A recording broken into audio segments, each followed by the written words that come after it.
I'm James First, and Huge is my first novel. The novel is about a 12 going on 13-year-old young boy who suffers from what he calls rage, has an imaginary friend, and he thinks he's the hardest of all hard-boiled detectives. He's out to solve a very inconsequential crime in a small town by the Jersey Shore in the mid-1980s. It's supposed to be a comedy.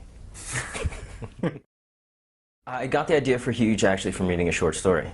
I was writing a different novel at the time, and I was about 250, 300 pages in. It was also a kind of detective story, and it was supposed to be funny, but it wasn't funny anymore. So I picked up this anthology called The Comic Book of Crime, and in there I found a short story. It's called And the Buttocks Gleamed by Night, and it's about a hard-boiled cat detective.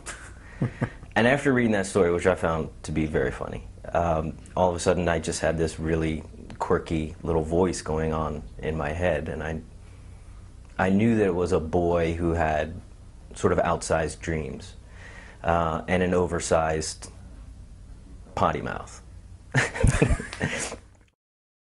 So he's got an older sister who's going through her own changes. He's got a mother who's unfortunately away from home a lot because she has to support the family. And then he has a grandmother whose mental health is deteriorating, and she lives in a retirement home. So all of these things add a certain amount of tension, and also trauma, slight trauma for Huge as a character, because he's not sure of his place in the world, and yet the world is changing around him willy-nilly. How does a 12 going on 13-year-old boy get the dangerous cool chick? I don't know. Writing Huge, I did listen to, I created my own soundtrack of the Jersey Shore. It was basically just Bruce Springsteen. I mean, that was it. But I did listen to other things as well, and I haven't told anybody this. especially for the parts where Huge gets very angry, or I'm going to give away plot here.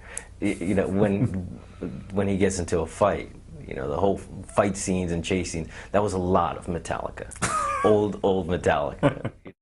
He's got a lot of issues and anxieties wrapped up in the notion of, well, is he smart enough?